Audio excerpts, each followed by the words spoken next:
face aggravated assault charges, domestic abuse battery, and murder. An audit of the jail by the Department of Corrections will be done by the end of the week. This is AP News. The WNBA is investigating racial slurs by fans made at Angel Reese during Chicago's game at Indiana. Correspondent Gethin Coolbaugh reports. The WNBA is investigating racial comments directed toward Angel Reese by fans during the Chicago Sky's loss to the Fever at Indiana on Saturday, according to a person familiar with the situation. The person spoke to the Associated Press on condition of anonymity because the league had not yet publicly identified who the taunts were directed toward or who made the allegation. The league says, quote, the WNBA strongly condemns racism, hate, and discrimination in all forms. They have no place in our league or in society. The league also says it is looking into the matter. I'm Gethin Coolbaugh. More severe storms are expected to hit the central U.S. this week, following more than 24 weather-related deaths. The National Weather Service says states like Kentucky and Missouri should be prepared for the risk of thunderstorms. This is 820 AM, WCPT Willow Springs, and streaming worldwide at WCPT820.com. We are Chicago's progressive talk, where facts matter.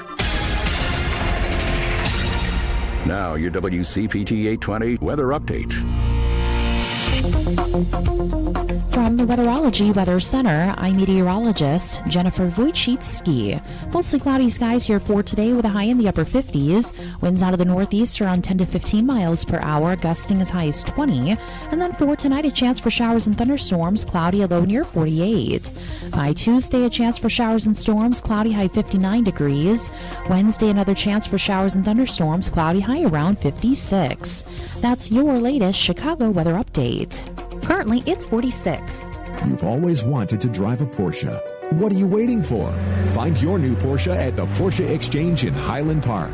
Browse and test drive our selection of pre-tariff cars ready for immediate delivery, like the 2025 Porsche Cayenne. And right now, lease the 2025 Macan Electric for only $999 a month for 39 months. Shop electric Porsche models and more by visiting the Porsche Exchange in Highland Park or PorscheExchange.com.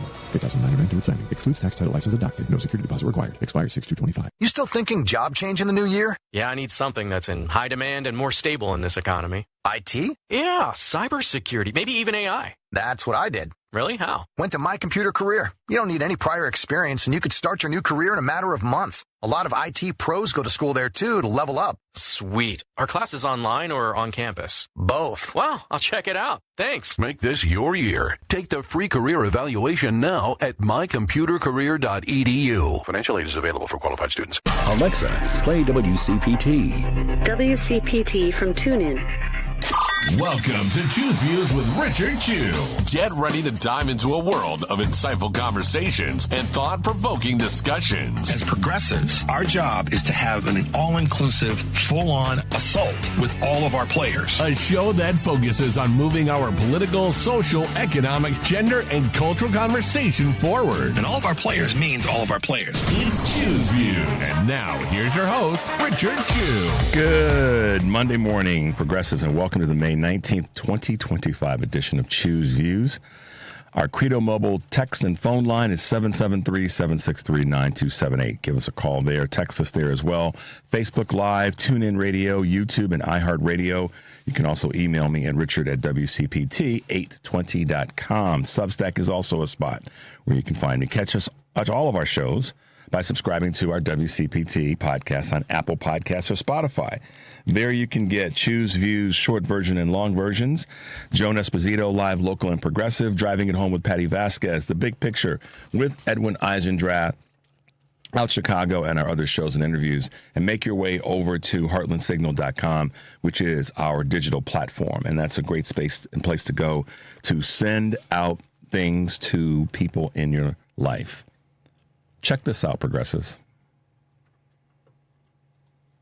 Friends, I have often said that Donald Trump has a contagious spirit, and that is one of the reasons that we stepped out of the white evangelical church, is because we could tell that his contamination was filtering into the church. So I want to read these verses to you. This is out of Mark 7.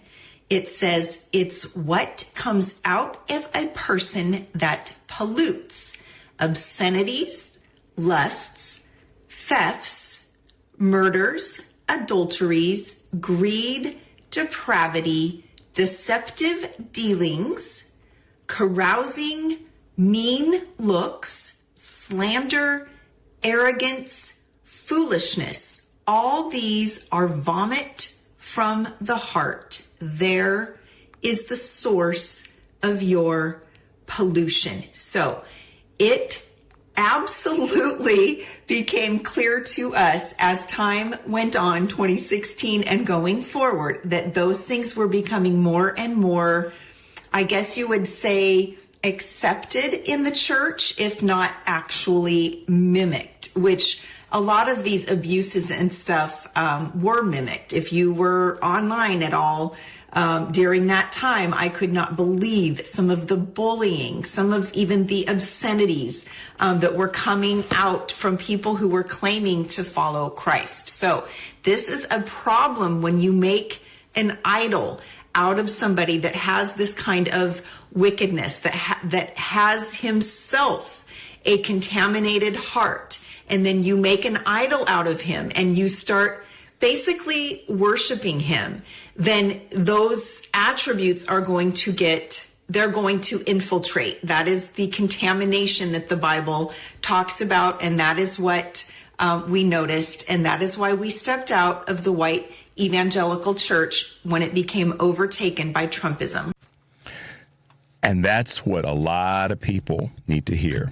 This is not a sermon. This is not a Bible class.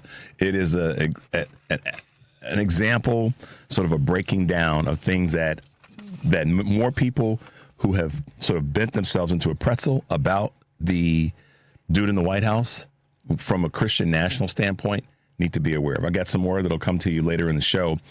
And speaking of that, our guests today include Audra Moran, CEO of the Ovarian Cancer Research Alliance. She'll be with us in the 7 o'clock hour. And political strategist Mike Nellis will probably be with us in the 7:30 hour. We'll be taking your calls today for sure. In the 6:30 hour to 7, we'll try to get as many of your calls in as possible. So make sure you ring us up and send us a text as well. But for now... Oh, and you know, this kind of ties into one of our Choose Views stories.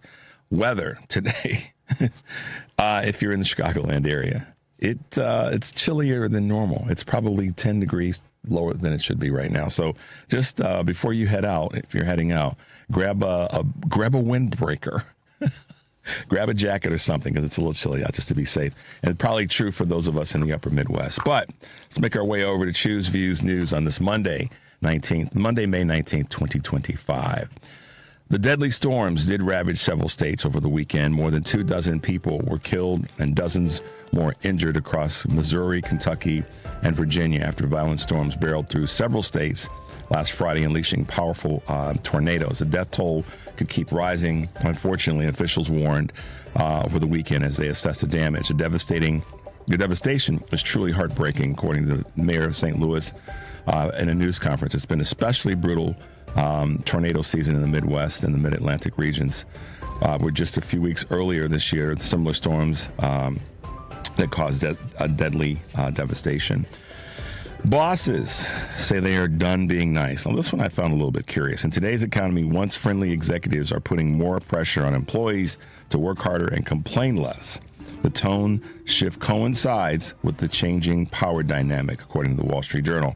As companies purge managers at an accelerated rate, one New York University professor blames a growing disconnect between employees and executives, and also the influences of artificial intelligence. Factories are having a staffing problem. What if you built a factory and no one showed up to work there? For all the years of bipartisan promises to bring more manufacturing jobs to the United States, the country currently has nearly 500,000 unfilled manufacturing positions. According to the Bureau of Labor Statistics, and 65% of manufacturing firms say staff recruitment and retention is the biggest challenge that they're facing right now. Among the issues, a lack of properly skilled workers, strict decree requirements for jobs, and outdated notions of what a factory should look like. And the proper skilled workers is when I first went through this, I thought this is a training issue. And going back to the 80s, when we were promised that training and all these things would be a benefit of technology, it didn't happen. So as much as we have a conversation about jobs being shipped, quote, overseas, it's because we didn't train enough of our workers. That's a fact. All right, speaking of overseas and the global economy, fully U.S.-made car is not feasible. Much like Apple's iPhone, a 100% U.S.-made car is a good idea in theory, but in reality it's complicated and prohibitively costly, according to CNBC's research. Vehicles have, on average, 20,000 components when fully disassembled, per the S&P Global Mobility Group. And parts come from 50 to 120 companies. And U.S.-sourced raw materials and chips would involve opening and new plants and mines, likely taking at least a decade. One expert estimates the extra cost to produce a standard $48,000 vehicle would potentially be $20,000. So there's a push for more factories, but let's make sure that they can be built in an equitable period of time. State Farm is given a go-ahead to raise their hikes of their rates in California. As you guys know, we watched parts of Southern California suffer from the terrible storms and fires that took place earlier this year. California now will allow State Farm to temporarily charge homeowners an extra 17% for their policies in the wake of January's devastating wildfires.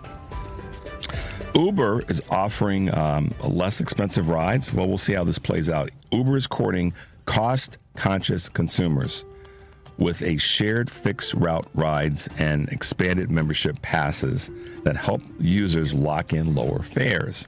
The new offerings come a week after Uber reported disappointing revenue growth for the first quarter of 2025 and signals an effort for the company to widen its user base. And let's see, last but not least, small businesses not feeling the tariff relief. The latest reprieve on China's import duties has provided only limited relief to small businesses. The fact that tariffs remain high even after the Trump administration slashed them last week, and the uncertainty around ongoing negotiations has left the firms in a bind. They're still paying a total of 40% tariffs on goods from China, according to Bloomberg Economics, and the 90-day window on trade talks doesn't give them enough time to make and receive new orders or arrange storage, customs, and deliveries. So I saw something, Devin, that really, I forgot who sent this to me, but it was an example of how the tariff conversation and how it's being handled from the administration isn't necessarily on the up and up. And basically, it was someone took a snapshot of pricing of certain products a few weeks ago, actually a couple months ago, going back to the beginning of the year, and then what those prices are now. And they actually, it showed it showed those the printing stamps that go on certain items that are on racks. Like if you go buy razors, there's that UPC code item that's got the price of it $9.99 for 5 razors or whatever, and it showed going back to the earlier part of the year the price, and then showed it as of this past week, and it was like double in some cases. So prices haven't gone down, but. Yeah, guys, there you go. Start of the show. Glad we're with you. Glad you're with us. We'll take a quick break. The Credo mobile and text line is 773-763-9278. We'll be right back. This is a WCPT moment in labor. In the summer of 1909 in McKees Rocks, Pennsylvania, the workers of the Pressed Steel Car Company went on strike due to missing wages. 5,000 workers, mostly immigrants from Eastern European countries, walked out. They protested a corrupt payment system called pooling. The workers also claimed their wives and daughters were sexually assaulted in order to repay debts accumulated for food and housing. On average, one worker would die every day from the poor safety conditions. The workers received solidarity from the International Workers of the World, Standard Steel Car Company of Butler, and the railway trainmen and streetcar motormen who refused to haul scab workers into the city. The strike culminated in a bloody confrontation resulting in the deaths of at least 12 workers and 1 deputy sheriff, with many more workers injured. This led to a settlement which gave workers increased wages at a posted pay rate and ended the abuses of the company's housing practices. This has been a WCPT Moment in Labor. We're working for your rights. Alexa, play WCPT. WCPT from TuneIn. Good morning. You're waking up with Richard Chew. Good morning. Good morning. Good morning. We're live and ready to hear from you. Text or call us now at 773-763-9278. Same number. Simple as that. Let's get the conversation going on WCPT 820, Chicago's Progressive Talk. Welcome back, Progressives. Today on Live, Local, and Progressive, Joan Esposito will be taking your calls and talking to Bobby Kogan, Senior Director of Federal Budget Policy at the Center for American Progress. Shannon Parker, CEO of at Brave Space Alliance, and immigration attorney David Leopold. Live, Local, and Progressive, weekdays 2 to 5 p.m. Central on WCPT, Chicago's Progressive Talk for 20 years. That's Joan Esposito. Tonight on Driving It Home, Patty Vasquez will be joined by social media influencer and a candidate for Congress, Kat Abazela, and positivity expert Jen Zanotti with some motivational Monday advice. Driving It Home with Patty Vasquez, weekdays 5 to 7 p.m. Central here on WCPT, Heartland Signal website, TuneIn, YouTube, and Facebook.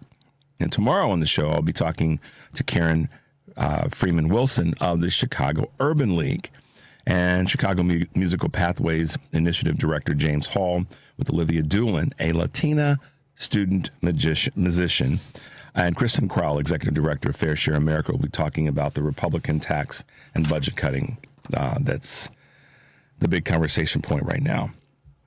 All right, so I think that there's a couple of ways of leaning into this next very important conversation, and we heard yesterday that President Biden was diagnosed with a pretty aggressive form of prostate cancer that, from what I've read, is treatable.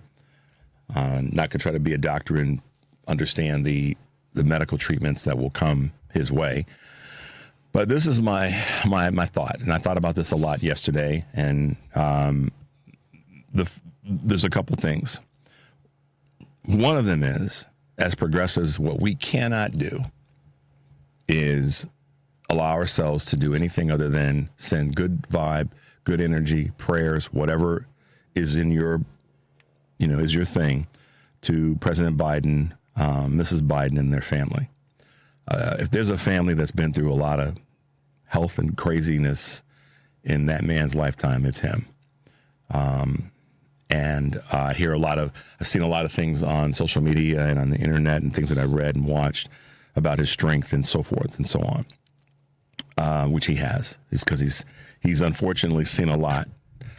But the thing I want to say is, that we have to be the ones to send the good vibe to anybody that is stricken with a medical condition like this, particularly the big C, and cancer. So do our part there, and I know that we will.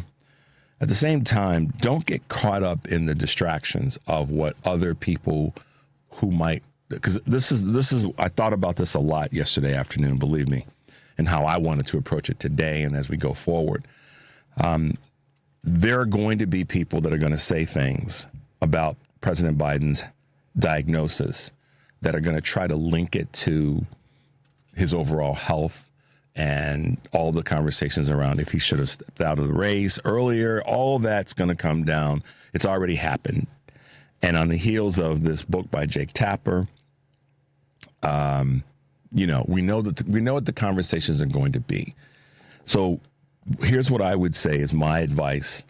Don't buy into that, obviously. Don't get caught into that. Don't go down that rabbit hole. Stand firm about one thing, primarily one thing, and that's the health of former President Biden, that he recovers from this and that he is able to live health in a healthy way going forward, and that we send as I said, all the energy and positivity to that family as possible. They are an example of a family that's dealt with tragedy, that's dealt with a variety of issues, from health to public opinion to death to legal matters, and the list goes on. And I think that it's important for us to recognize that that's the position that we want to take in terms of finding our better angels and making it clear that we are not going to get sucked into this vortex of garbage. It's easy to do because there'll be a lot of it out there, and there'll be the naysayers. So if you're going to go down a rabbit hole, go down the rabbit hole of praise for another human being that served our country for a long, long time in the best way he possibly could, and that he's going to be with us for some years to come. That's what we would want, that good energy and those prayers and those good vibes to bring us as a result. Nothing other than that. There have been some disgusting things that have been posted already because, unfortunately, human nature it's the B word. I didn't want to say it on the air, but human nature can be a you-know-what. Mayor Johnson said it a few weeks ago at our anniversary event up in Max and Benny's. We get to reclaim humanity. It's on us to do that. And this is one of those moments where you don't want to waste one bit of typing on your phone, typing on your computer, whatever, to somebody that's out there throwing garbage. You want to spend your energy sending positive energy out. And I would not be surprised if on today's show, on Patty's show, Jen Zanotti will talk about this in terms of the power of energy, good energy being put out into the universe rather than negative energy. She does or she doesn't. I don't want to put words in Jen's mouth, but Patty may have something to say about that conversation because I know how Patty rolls. To that end, that's what I'm hoping you guys, all of us across the country, will do, is to send the good energy to the Biden family and not get sucked into the vortex of talking, getting into these on social media battles with people who may want to trash him, try to trash PhD Dr. Joe Biden, by the way, Donald Trump Jr., in case y'all saw what he had to say. And the list goes on. Just do good right now. And let me be, I thought about this as well and wanted to make sure I from my notes, I address this. I know that people may say, yeah, there are people that are diagnosed with cancer every day all over the planet. What? We get that. But he's our former president and a 50-year servant to this country, if not the world. So I know that there are those of us who have had cancer. We have family members, we have friends, loved ones, and the list goes on. Business colleagues. It's still, the time is for us to stand up and stand strong and be supportive of a person who's been nothing but a servant to this country and the world as a global citizen. That's what you can do right now, is push back on the garbage and create a sense of energy around this family and our country, frankly. And many people may think differently about this, but if Donald Trump had been diagnosed, I'd be equally in the mindset of we have to send that good vibe to him to recover, because none of us want that to be a negative vibe that we come back on us. And I guess that's the position I'll take. And some may agree, some may disagree, but I know that's where I stand. And I think that it's good for us to do that because then we don't get caught in that craziness. I just don't want to see any of you guys take up good time of yours on this. Okay? So just be mindful of that. Please be mindful of that for the family, for the country, and for yourself. The other thing I'm going to say to this conversation is, and I mentioned this a brief last week. Today, we hopefully will have on the CEO of a very important organization to talk about ovarian cancer. I went back and forth in my own brain. And you can see I'm still trying to say this the right way. Please, please, please go see your doctor, y'all. And I know that some of this is built off of having the capacity to pay for it, i.e. health insurance, or medical benefits. I get that. I truly do. But doggone it, y'all, go see your doctors. We all have to do that. And, just take the time. Press pause today, anywhere in the country that you are, and just say, okay, do I need to get in and see my doctor? Male or female, young or old, and no matter what your culture is and community. If you have the capacity through whatever means, i.e. insurance, to go see your physician, go do that, y'all. Please go do that. I'm on the cusp of that myself right now.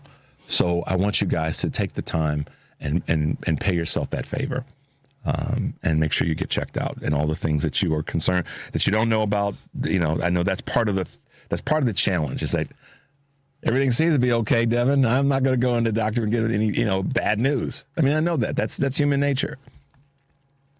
And for those that you love, you want to make sure that you're getting those regular checkups. So, and that includes other things too, like, get your eyes checked, go to the dentist.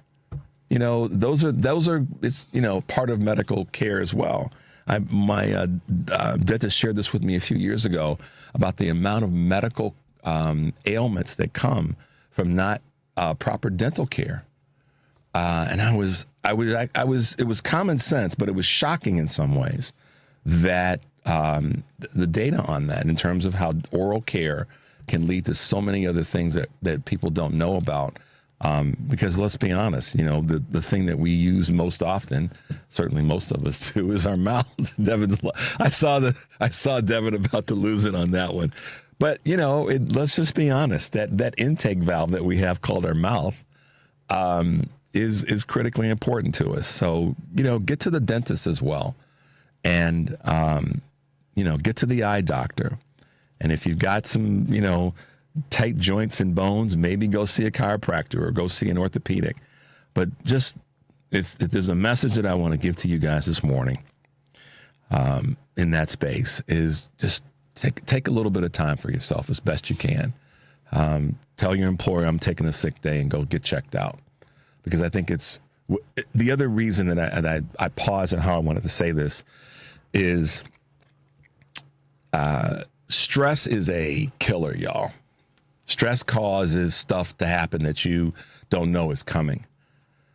And so we are in a stressful time. We have been in for a stressful time, some more than others. So please, nobody get upset that I recognize that. Some of it's economic, some of it's health, and all the rest. Personal stresses from family. But stress causes some of the major issues that we have from a medical standpoint. It's just talking about, the dental piece. Grinding your teeth from stress causes an issue with your teeth. Just that alone. Tired and weary eyes get rubbed too much causes a problem. And the list goes on. We already know the internal stresses and what they can produce. So, again, I said this to kind of give myself a little bit of cover. I'm not trying to be a physician this morning. I'm just this dude that you guys listen to Monday through Friday that's saying, please, please, please find out when you can try to get in to see your physician or whatever you got to do and get checked out because it's important to you and to your family. So let's take a quick break, Devin. All right, guys, the Credo Mobile text line and phone line is 773-763-9278. This is Choose Views, and we'll be right back. Check up on health with Chris Whitting. Thanks to the internet and the thousands of medical sites of all kinds, there has never been more information available to health consumers. But Dr. Nancy Snyderman, longtime medical expert for ABC and NBC TV, says sometimes there's no substitute for a medical professional. I'm a big believer in using the web when needed, not only as a phenomenal source of support in chat rooms and support groups, but also as a way of finding information. But then you still have to have a physical body, someone in the medical system who's going to be your advocate. Because on a good day, you just want someone to check in with. But on a bad day, and there always will be for somebody, you have to have a pit bull who's going to fight for you. We all need advocates. Even those of us who are doctors, when we get sick, we need someone who will speak up for us. With Checkup on Health, I'm Chris Whitting. You're listening to WCPT 820. Here's the latest Chicago weather update. From the Weatherology Weather Center, I'm meteorologist Jennifer Wojcicki. Mostly cloudy skies here for today with a high in the upper 50s. Winds out of the northeast around 10 to 15 miles per hour, gusting as high as 20. And then for tonight, a chance for showers and thunderstorms, cloudy, a low near 48. By Tuesday, a chance for showers and storms, cloudy, high 59 degrees. Wednesday, another chance for showers and thunderstorms, cloudy, high around 56. That's your latest Chicago weather update. Currently, it's 46. Chicago's Progressive Talk, WCPT 820, where facts matter. It's Choose View with Richard Chu on WCPT 820, where facts matter. Hey, Progressives, welcome back to Choose View. 773-763-9278 is the Credo mobile phone and text line. So there's been there've been lots of commentary this past week about the things that are happening and some of the fears and concerns that people have. So let me talk about a few things that I think are really important right in this moment from things that have taken place in the last couple of days. I've said this last week. We had a clip from New York AG Letitia James, and she talked about the importance of the courts. And one of the things that I've been trying to do is pay attention to court rulings. And that, to her point, that's one of the backbones that we have right now, one of the points of stability that we have right now. And I think that we're seeing, to her point, and I've been paying attention to it as well, but we're seeing that the courts are holding in many ways to the best of their ability in this crazy time. So there's a couple updates, a couple things I want you guys to be mindful and to be aware of. And one of them is the Supreme Court did extend the block on Trump's deportation bid under the Alien Enemies Act. And this gets into that conversation around due process. But they did extend the deportation or the block on that. And the court emphasized, and I'll read this to you as best I can, that the men whom the Trump administration has labeled alien enemies are entitled to more due process than the administration has so far provided. That means advance notice of their deportations and a meaningful opportunity to challenge the deportations in court. That's what the justices wrote in an unsigned opinion. In particular, the justices faulted the administration for its attempt last month to carry out swift deportations just one day after providing a bare-bones deportation notice to the detainees. The Supreme Court intervened at that time to stop these deportations, and their decision has furthered that extension, or furthered that block, I should say. That's one area, and we have a clip that I thought would match up real well with this conversation around due process. And it speaks to what the Constitution says and how the Constitution lays it out pretty straightforward, unlike what the administration wants to believe it says. And we've got a clip from Lee McGowan talking about that. So the new 27-year-old press secretary, Caroline with a K Levitt, just said this. The folks that you mentioned have a right to have that legal opinion, but it is in disagreement with the legal opinion of this administration. This administration believes that birthright citizenship is unconstitutional. So the administration believes that birthright citizenship is unconstitutional. Well, Caroline, I'm going to let you in on a secret. The administration can believe whatever they want, but that doesn't make it true. Baby, the 14th Amendment defines birthright citizenship.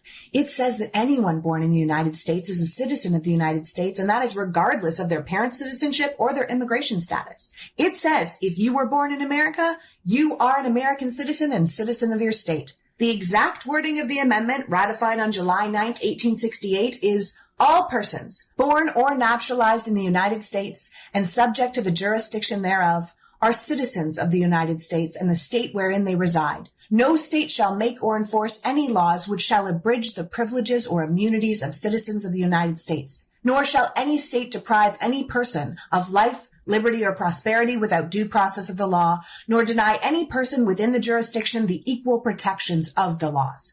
There are 4 other sections in this amendment, and none of them change just because the administration believes they do.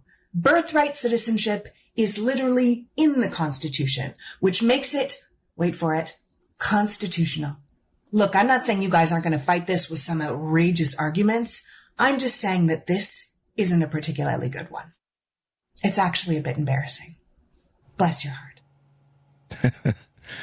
Lee McGowan, Politics Girl. So why is that important? Because it is in the Constitution. It's not this is the thing that Caroline with the K tried to slip in. She tried to slip in essentially their opinion versus what's actually in the Constitution, Devin. And it's really kind of it's interesting to follow because they are glossing over what's there and trying to substantiate that by saying in our opinion. Okay, well, in my opinion, you're an idiot. You may not be, but in my opinion, and I'll put it this way, caveat, so I'm not name calling, based on your actions and based on what comes out of your mouth, you're a blankety blankety blank idiot based on your actions. So that's my opinion, but there's no legal document that would state that I have a ground to stand on that's factual other than maybe freedom of speech that I could say that.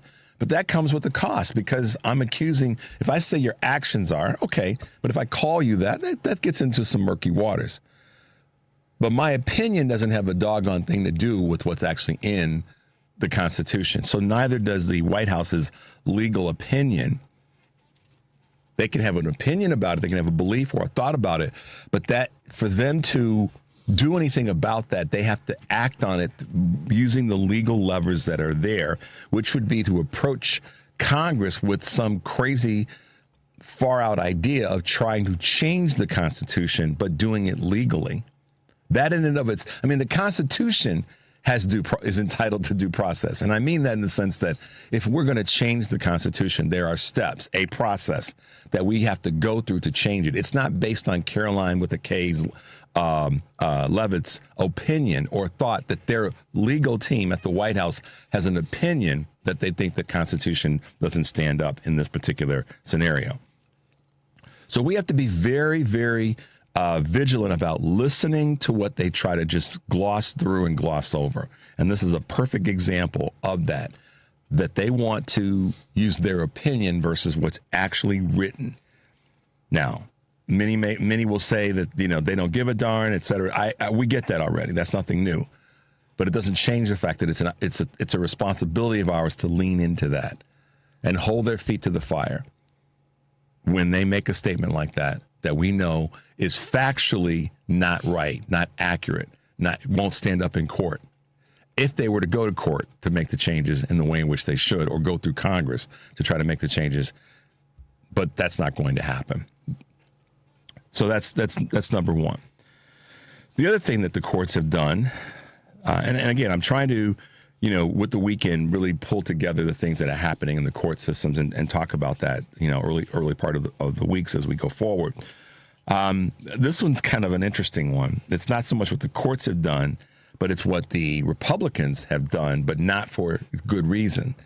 And you guys may have seen this, that the Republicans blocked Trump's big, beautiful bill because it doesn't take away health care for enough people. In other words, they want to block this big, beautiful bill, which fell on its face, not because it's a bad bill, but 5 Republicans on the House Budget Committee blocked Trump's big, beautiful bill because it doesn't make deep enough cuts to throw more people off their health care. All right. Does it ever look like Mike Johnson needs an enema? Not to gross you guys out this early in the morning, but sometimes it looks like he needs an enema. There you go. My little bit of comedy for the day. Patty would be proud. 5 conservatives blocked the House Budget Committee from blocking Trump's big, beautiful bill. And the reason why isn't because they oppose cutting isn't because they oppose cutting health care and food for the American people, but they feel that the bill does not cut enough. Those 5 Republicans, Chip Roy of Texas, Ralph Norman of South Carolina, Josh Breching of Oklahoma, Andrew Clyde of Georgia, and Lloyd Schmucker boy, I could have some fun with that name, Pennsylvania. Their reasoning is what matters. Okay? Their reasoning out of committee is what matters. They want to take more from people. They're demanding changes, arguing that the leaders didn't go far enough to cut federal spending. It's always about let's cut federal spending, let's cut federal spending, let's cut. It's boring as hell to hear this. And this is where, if there's a message, a clue, an idea that I'll throw out to Democrats as we talk about, as I said this last week, here's what we're going to do, here's why we're going to do it, and here's how it's going to impact you. That's got to be part of the conversation, the cadence of the message, in my observation, in my opinion. So to that end, Democratic leaders should be saying, we're here to block Republicans from cutting spending, because when we do that and we maintain spending and in some cases increase it, it improves your lives in these 3, 5, 7 ways. That's got to be part of the messaging as we go forward. We should be unyielding about that in terms of contacting our congressional leaders and our state leaders to let them know that those words, that type of messaging is critically important right now. Okay. But Republicans they want to cut. They want to cut from benefits that are going to be sustaining to help people go see the doctor and get those checkups. And the list goes on. But this is about, frankly, what Trump wants to give himself and to give others in his universe. Not the folks in Appalachia who voted for Trump. He's not giving you anything. He's not doing the things that a Joe Biden was doing and that a Kamala Harris was trying to do, which is provide you with support. They want, meaning Trump and the Republicans, to take things away. So Devin and I put together a clip that speaks to, this is about Trump and himself. This is about what he can get, not what he can provide for the American community. He gets paid by companies and countries who want to avoid paying tariffs. We get stuck paying higher prices because of tariffs. He gets lower taxes for himself, his businesses, and fellow billionaires. We get fewer government services. He gets to hire unethical, unqualified individuals. We get questioned about our qualifications if we're a minority or a woman. He gets a $400 million plane. We get cutbacks at the FAA and increased danger and flying delays. He gets a $45 million military parade for his birthday. We get dramatic cuts to veterans' benefits. He gets to lie with impunity. We can now get fired for telling the truth. He gets billions from his crypto scam. We get a weaker dollar, downgraded credit rating, and prolonged higher interest rates. He gets away with all of his crimes. We can get sent to rot in jail in El Salvador without due process. He is for himself always and forever. Do you agree? Yeah, without a doubt. That is precisely what he is all about and where we are. America got downgraded. Our Moody's rating last Friday because of the government debt, primarily. And because of the impending change with the tax bill, or maybe better stated, more accurately stated, is keeping the taxes from 2017 in place, because now it's 2025 and they're set to expire. We got downgraded. It's plain and simple. Let's take a quick break. When we come back, we'll talk a little bit more about that and also about those of us who need to understand what has happened and what didn't happen when it comes to this 90-day pause. 773-763-9278. This is Choose Views, and we'll be right back.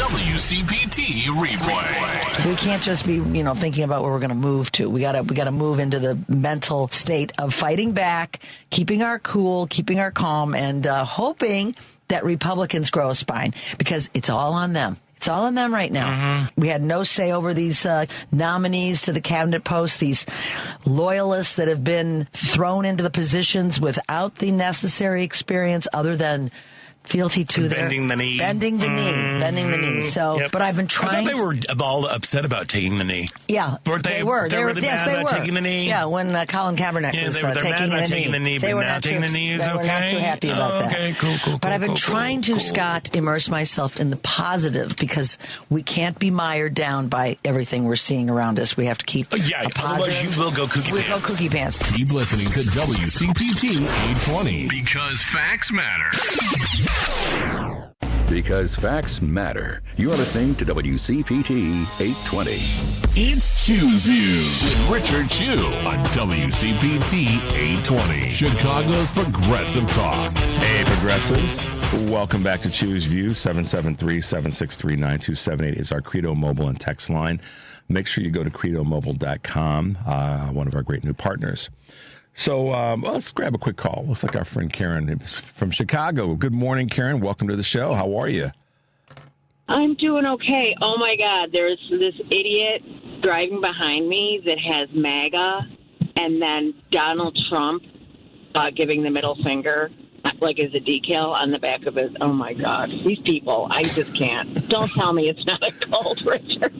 I would never say that because we know that it is. I'm not going to tell that lie.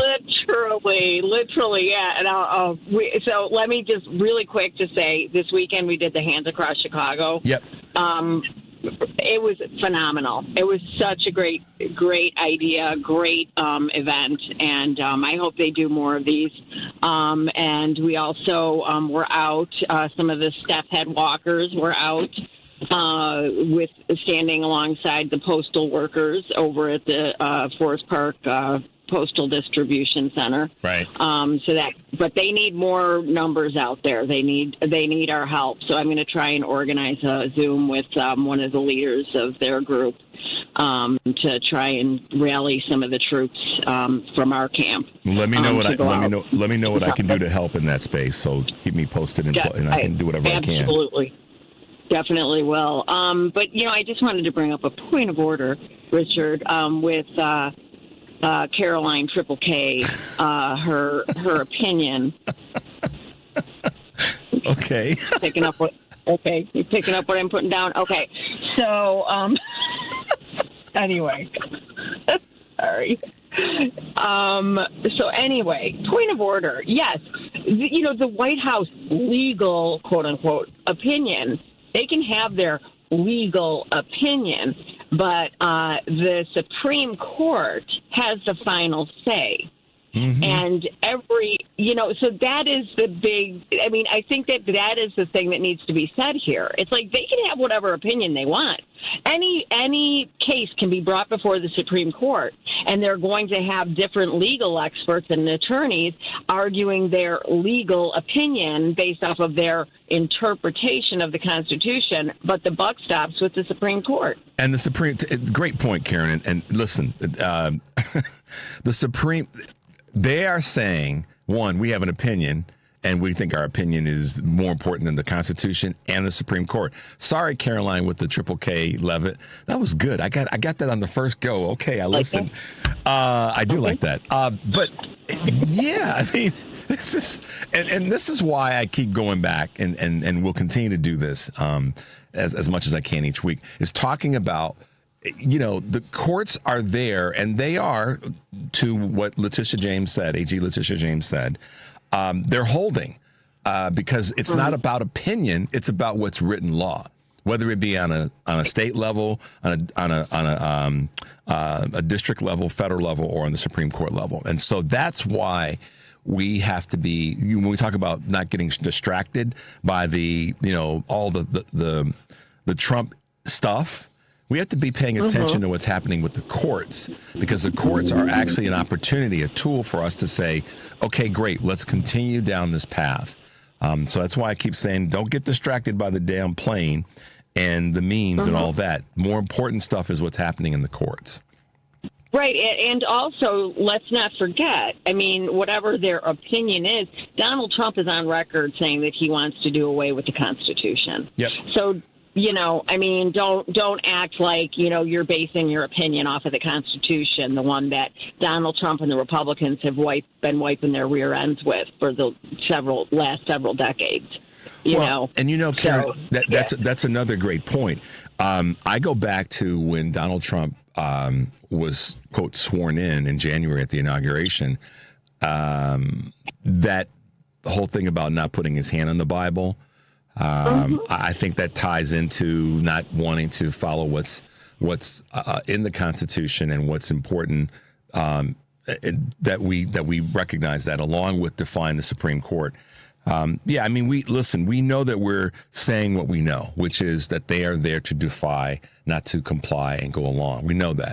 But I think, and I like the way that you position that in terms of it. It's not your opinion that the Supreme Court gives a darn about. What they care about, the Supreme Court, is the Constitution and what they've made constitutionally required. That's right. Yeah, good point. Yep, absolutely. Anyway, thank you for taking my call. You have a wonderful Monday. You too. Talk to you soon. We'll see you on Friday, probably. Talk to you soon. Friday. Yep. Friday, all right. I'll be here. Talk to you then. Okay, Bye now. I'll be there. Okay, bye. All right, Dev. I want to play this other clip that's really kind of getting into what I was saying before Karen called, and that is the excuse me, guys. What really has happened with this adjustment in tariffs. I read a quick piece earlier about the impact of the tariff pause isn't going to really help small businesses. Let me see if I can go back to this real quickly. Sorry, guys, I should have had this ready, but, things move around on the desk. This is the piece. Small business not feeling tariff relief. The latest reprieve on China import duties has provided only limited relief to small businesses. So Devin and I put together a quick clip from Stephanie Ruhle that talks about this. It was late last week, but it's going to be relevant because of this sort of 90-day pause. And I want you guys to hear this, and we'll talk about it on the backside. Let's level set just for a moment. Okay. President Trump has argued for years that the United States has been taken advantage of. And just over a month ago, he launched a trade war that caused global economic panic. Well, tonight, all of us are breathing a huge sigh of relief that he took his foot off the gas. But let's make no mistake. He is the person who brought us to the brink. So what exactly happened today? As economist Justin Wolfers puts it, two things are true. One, U.S. trade policy and our macroeconomic prospects are much better today than they were yesterday. And number two, U.S. trade policy and our macroeconomic prospects are much worse today than they were Inauguration Day. Now, we should expect a massive shipping surge from U.S. companies that can afford to front-load inventory before this new 90-day pause runs out. But the remaining tariff cost will still be passed on to consumers, especially from smaller businesses with smaller margins that cannot afford to eat that cost. Now, today, it is a good day for business in China and the United States, and it is certainly a great day for markets. But the head-scratcher is President Donald John Trump. Who he is and what exactly he wants. Now, the argument that these tariffs were going to pay down the deficit and pay for the tax cuts, I guess that is clearly not happening. Donald Trump's long-held beliefs that sweeping tariffs would reinvent U.S. manufacturing and reshape the global economy in a way that would make America great again, well, that is clearly off the table. Not to mention inflation. It was one of the biggest drivers that helped Trump return to the Oval Office. And 30% tariffs and 10% around the world are still inflationary. So what exactly changed? Besides a jet from Qatar, promises for hotel developments, deals for Trump family documentaries, and some massive investments by foreign companies and entities in the president's crypto empire, from the sources that I speak to, it is unclear how any of this has made America great again. So the relevance here is to what Stephanie talked about earlier in the early part of that clip is this supply chain concern and conversation. So let me just bring it to you guys this way. The one thing that's certain to tank Trump is coming soon. And what is that? When you have, and this is where, and Stephanie's really been on this for a while, and I, in my own little way, have also colleges and universities band together, create that that your own consensus, your own bond, your own group to fight back against the Trump administration when they decide to come after you. I've said this about governors and the Democratic Governors Association, and I've got my list of the lieutenant governors that we're going to roll out to you guys in the next couple of days. But also businesses, they've got to be able to stop and say, hey, wait a minute, our customers matter more than this punk in the White House. And for those of you who don't like me calling names, this guy that's acting like a punk in the White House. So there. But listen to this. Walmart, the world's largest retailer, says Trump's tariffs are too high, and it will have to, what? Raise prices because of them. Scott Bessent was caught saying that that's true. Given the magnitude of the tariffs, even at the reduced levels announced this week, the higher tariffs will result in higher prices. That comes from Walmart CEO Doug McMillon.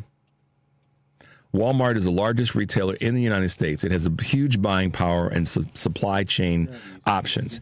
If Walmart can't keep prices down, don't count on anyone else doing so.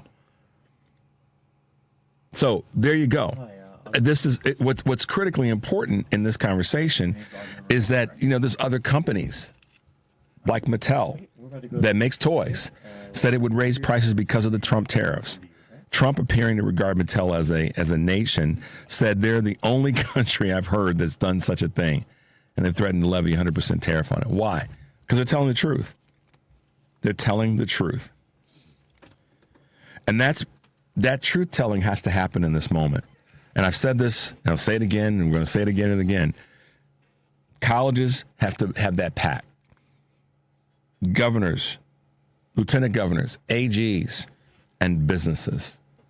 Stephanie's been talking about it. I've been talking about it in my way. They have to bond together. They have to speak out. When the largest retailer, world's largest retailer, says that, and that if you didn't take notice, then you darn should take notice of that. Because we know what Walmart delivers, and you can love or hate Walmart or be in the middle, but we know their impact on our economy based on the number of people that use Walmart for so many ways of purchasing different goods and services, goods and different items, and some services. Devin, let's take a break, fella. How about that? 773-763-9278. At the top of the hour, when we come back, we'll have one of our guests with us. Monday morning, y'all. Thank you for being with us. We'll be right back.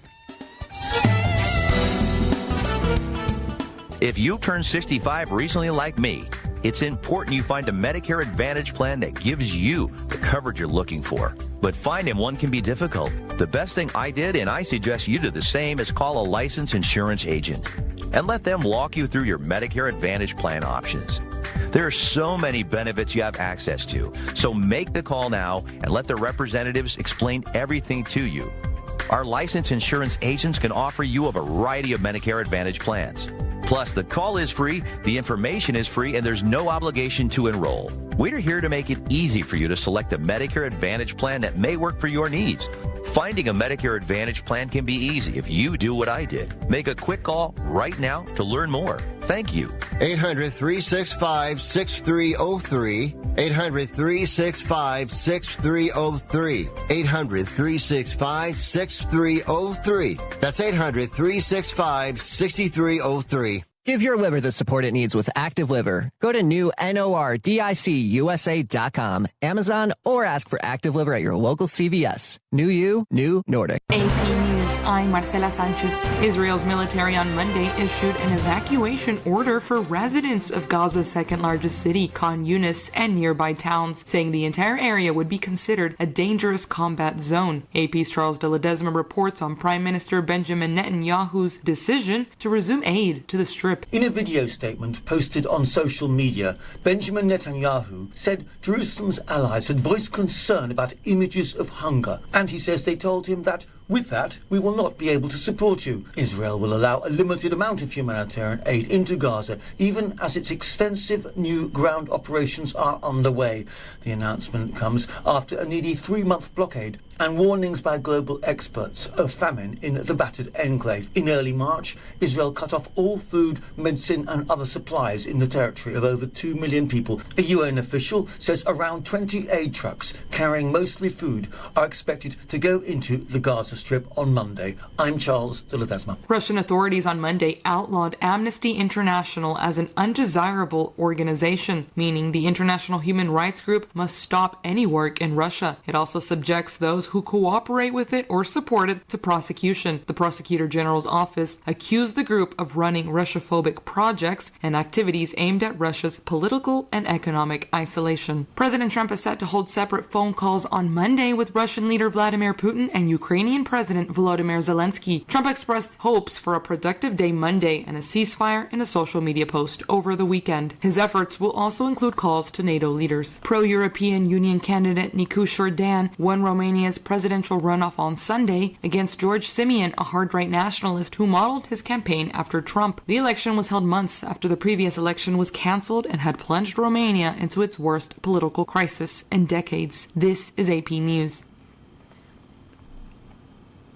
Turbulent waters may have contributed to a Mexican tall ship's crash into the Brooklyn Bridge. A Mexican Navy sailing ship on a goodwill tour hit the Brooklyn Bridge, killing 2 sailors Saturday night and injuring scores more who were left dangling by harness from the ship's 3 masts, which toppled over on impact. NYPD Special Ops Chief Wilson Arambola says the ship had just left a Manhattan pier and was supposed to have been headed out to sea, not toward the bridge. The captain that was maneuvering the ship lost power of the ship and the current mechanical function caused the ship to go right into the pillar of the bridge. Sydney Nidell saw it happen. The boat kind of just was going past the bridge and you just saw the top of it snap off and it just kept on snapping. Officials say the 142-year-old bridge was spared major damage. I'm Marcela Sanchez, This is 820 AM, WCPT Willow Springs, and streaming worldwide at WCPT820.com. We are Chicago's progressive talk, where facts matter. Now, your WCPT 820 weather update. From the Weatherology Weather Center, I'm meteorologist Jennifer Wojcicki. Mostly cloudy skies here for today with a high in the upper 50s. Winds out of the northeast around 10 to 15 miles per hour, gusting as high as 20. And then for tonight, a chance for showers and thunderstorms, cloudy, a low near 48. By Tuesday, a chance for showers and storms, cloudy, high 59 degrees. Wednesday, another chance for showers and thunderstorms, cloudy, high around 56. That's your latest Chicago weather update. Currently, it's 46. 1 in 4 Americans have a disability. I'm one of them.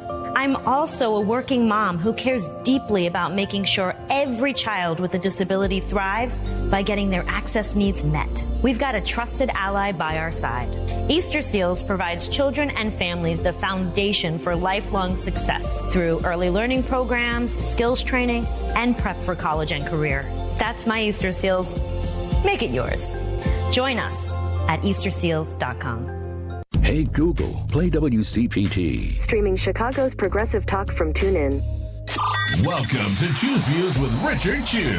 Get ready to dive into a world of insightful conversations and thought-provoking discussions. As progressives, our job is to have an all-inclusive, full-on assault with all of our players. A show that focuses on moving our political, social, economic, gender, and cultural conversation forward. And all of our players means all of our players. It's Choose Views. And now, here's your host, Richard Chew. Hey, progressives, welcome back to the second hour of Choose Views here on Monday, May 19th, 2025. Thanks for being with us this morning. Hope everyone is doing well, staying safe, and if you're getting out and about, that you went back to the closet and grabbed a windbreaker. I always like saying that, Devin, windbreaker, or a jacket, or a pullover. You know, windbreakers are like a thing from the past, so nobody really says that next time. I've got my whatever jacket. I've got my whatever, pullover, blah, blah, blah. We talked about President Biden and the diagnosis with prostate cancer, and what that means to him and his family, and to the nation, frankly, the world, because of his service. Cancer is something that we have 1 degree of separation with that. We know someone in our family or our friends, our business colleagues that have been diagnosed with some form of. Ovarian cancer is area that is a significantly large area of cancer for women. And with us this morning is the president and CEO of the Ovarian Cancer Research Alliance, Audra Moran. Good morning, Audra. If I may call you Audra, good morning, and welcome to Choose Views. Good morning. Hi, how are you? And thank you for having me. Absolutely. I'm honored to have you with us this morning. I know that you have been very, very busy these past few years, and particularly when it comes to the work that you do when it comes to fundraising, when it comes to corporate sponsorship and all that. But more importantly, awareness. That is the word. When we have the word, when we say the big C in terms of cancer, the big A is awareness, and the other one would probably be screening.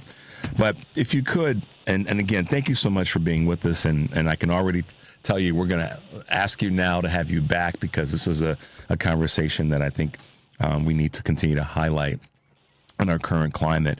But if you could, Audra, take a moment and tell us a little bit about your background, and tell us a little bit more about OCRA, the Ovarian Cancer Research Alliance. Absolutely. Well, Ovarian Cancer Research Alliance is the largest organization in the world fighting ovarian cancer, as well as other gynecologic cancers. You know, ovarian, unfortunately, there is no early detection test for ovarian cancer. So, you know, we really focus on, like you talked about, awareness. That's so important, because we focus on prevention. We talk about knowing your risk and your family history.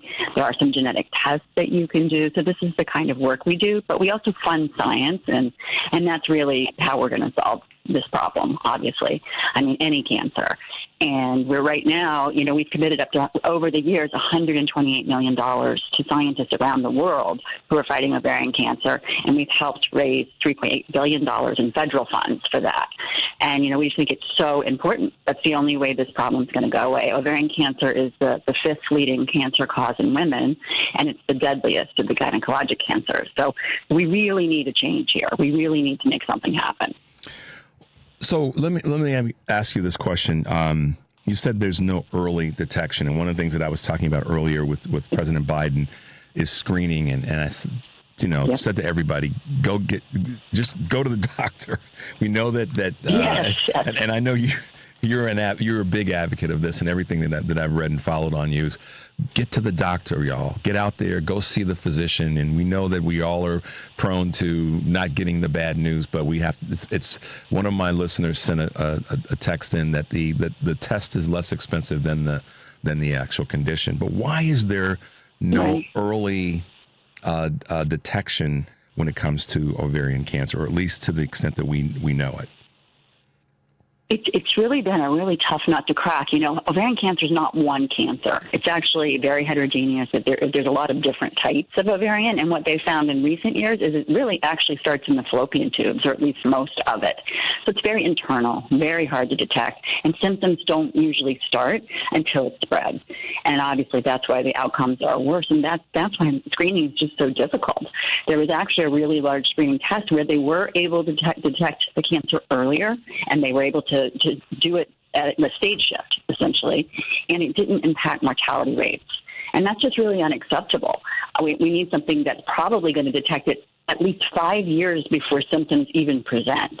And that's tough, you know, and that's a tough message. But, you know, in terms of going to your doctor, you're right. If you're experiencing anything that's abnormal, and you know, in ovarian, the symptoms are so vague, and they're symptoms that a lot of women have, you know, frequent urination, bloating, feeling full quickly. I mean, talk to your doctor, absolutely. But another thing that's important is to talk about family history. And have you had a history of cancer, and not just ovarian? I mean, it can be on the, you know, the male or female side. So if you had prostate cancer in your family, have you had breast cancer, endometrial cancer, pancreatic cancer? Those are all questions that you can have with your doctor now. You know, just thinking about that. Not everyone knows their history, you know, and sometimes that's a conversation to have at the holidays. It's not a real fun one, but, you know, I think about, like, my grandmother passed away from cancer. I'm not exactly sure what kind. No one seems to remember. I mean, it's just, you know, those kinds of things. We hear that a lot. So those are the conversations you can have with your doctor. But screening is really difficult. And so we think we need a detection method that doesn't exist yet, or if it does, in a form that we don't know it. Yeah, and that's the part that I think everyone gets very concerned about, is that, you know, we talk about screening, but in this particular case, that's not there. Are there if so, what are there in terms of prevention measures? And maybe that's just, again, what you said about family history and knowing, but is there any more information that you guys are pulling together, researching on in terms of prevention? Yes, absolutely. So that's kind of been our focus these last few years. We feel like, if we're not able to give people something right now in terms of symptoms or do this or do that, here are some things you can do. And one is knowing your family history. Genetic testing is also, if you have any of those, cancers in your family, you can get genetic testing, or you can get genetic testing anyway. But your doctor, talk to them about that. We offer a free genetic testing program on our website if you qualify. It's just a short little quiz that, asks you a few questions, and then you can get a full service free genetic test. So genes like BRCA1 and BRCA2 you probably heard of, and those are the types of genes that can confer risk. So that's important to know. There are surgeries that you can do, prospectively, if you know you have those genes. The other thing is something called opportunistic self-injectomy, which is a big word, but it just means that if you're going in for another pelvic surgery, like if you're having your tubes tied, a tubal ligation, don't have them tied, have them taken out. Because they've learned that the fallopian tubes actually, if you're beyond your childbearing years and aren't planning to have children, then you can take your fallopian tubes out, and that's going to decrease your risk greatly. And there are other pelvic surgeries as well. So that's just a conversation to have with your doctor. And so those are two of the things that we've been talking to people about a lot: genetic testing and opportunistic self-injectomy. Okay, yeah, that is a big word, but it's repeat that again a little bit slower so that folks can hear that one. So opportunistic self-injectomy, and the opportunistic part is just saying if you're having another surgery. We're not suggesting that, average woman just walk in and say, I'd like my fallopian tubes taken out, if you don't have risk for, the disease. But if you're already having another surgery, and there are surgeries beyond the tubal ligation, you could be having some other type of pelvic surgery, they can take your tubes out. And it's really a very quick procedure and doesn't add much to the recovery time. I mean, it's really a fairly easy thing to do. And then it doesn't start. And if we can prevent it from starting, that's better than ever having it. Yeah, but that's prevention. Yeah. Is if screening is not readily available or been determinative yet, then having the ability for prevention is critically important. Let me ask you another question. Sure. This is a global concern, and the organization has reached all over the world to spread the word and to provide the resources for women in this space. Is there, and this is kind of a two-part question, is there a place in the world where there's a higher incident rate? And then second to that is in the United States of America, are there any geographical concerns or not concerns, but any geographical data is the word I'm looking for to talk about this in a more preventative way? Well, there are definitely equity issues. And so anywhere you find that the care is not going to be as good as perhaps an urban city, for example, we definitely see an increase in rates. And that's concerning, because the type of doctor that you should see is a gynecologic oncologist. And it's been proven that women have better outcomes if they see a gynecologic oncologist. Unfortunately, in the United States, there are less than 2,000 gynecologic oncologists. So there's not going to be one in every town. And not everyone can travel. And that's the same around the world, of course. I mean, there's going to be countries that might not have a gynecologic oncologist. So that's a major concern and a huge equity issue, and something that we work every day to try to combat. We're always trying to, incentivize younger researchers to come into the field and younger clinicians to come into the field. So it is a problem. And there definitely are, and it's, as I said, the fifth leading cause of cancer death worldwide. There's about 325,000 cases, but that's not dispersed evenly, as you point out. We're talking with Audra Moran, the president and CEO of the Ovarian Cancer Research Alliance. And we, again, thank you so much for being with us this morning. We talked about geography. My pleasure. Absolutely. Sorry about that. We talked about geography. We talked about the economics of this. Where does age come into your research, into your work as it relates to awareness, and then, of course, the diagnosis that comes with this condition? Where does age play in this? Well, it's typically diagnosed in women, postmenopausal women. So around age 63 is the average age. But it's not across the board. You know, as I mentioned earlier, it's a very heterogeneous disease. So some young women get it, but it's a different type of ovarian cancer. And so but the majority, let's say the majority, is in postmenopausal women. Okay. And so but then that goes back to what you were saying earlier about if you have any historical or any medical history in your family, that you you go in and you go through the process of the testing. Absolutely. Like in BRCA, typically that's in younger women, and that's right. So you may have, a woman with a BRCA gene could have risk on either side of her family. So it's not just the mother's side, it's also the father's. And so if any of those cancers I mentioned are, in your family history, that's something to talk to your doctor about. And that's why it's important to have those conversations. I get it better now because, a daughter could have a grandmother on her paternal side that had this that had a condition like this, that had ovarian cancer. Let me just call it as what it is.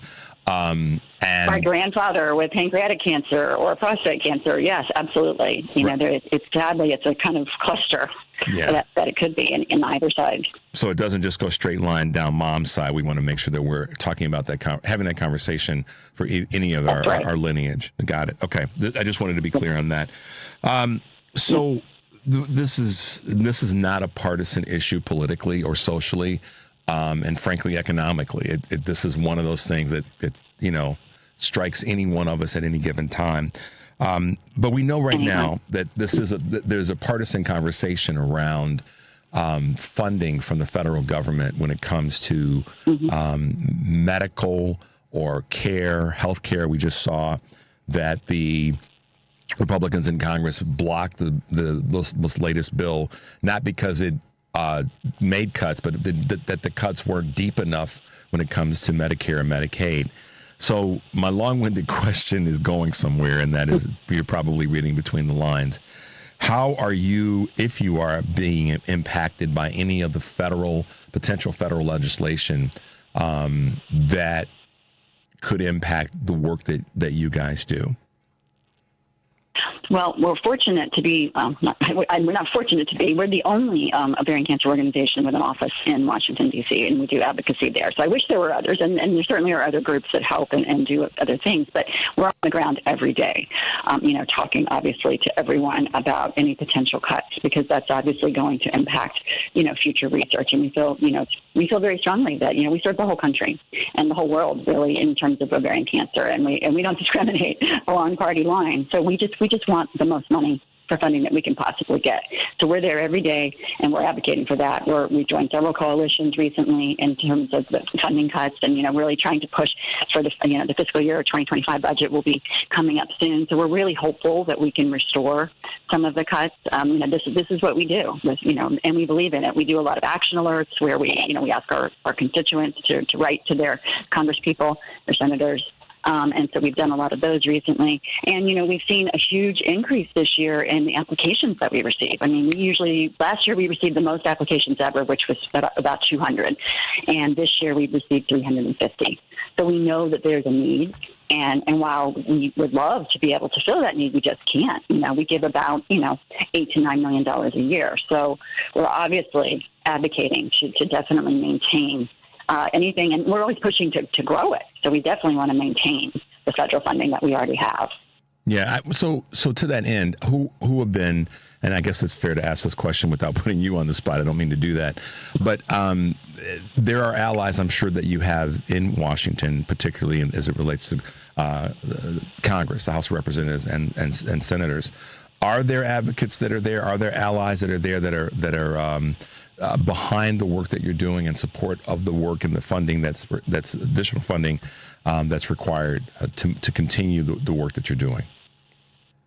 Absolutely. We've been very fortunate to have bipartisan support for the very reason that you and I talked about. Ovarian cancer doesn't discriminate among parties. And so we've definitely had bipartisan support. We have someone that we worked with for a long time who's actually an ovarian cancer survivor herself, Representative Bertha DeLaura. And she's wonderful. And, there's many wonderful people, but she just happens to be a survivor and so kind of has a unique perspective and often, helps us when we need a letter or whatever. And then we can almost always find someone to work with, on both sides. So that's important. because again, we're not here to alienate anybody. We're not here to take sides. We're really just here to cure this disease. Right. You've also Sorry. no. Enough that time.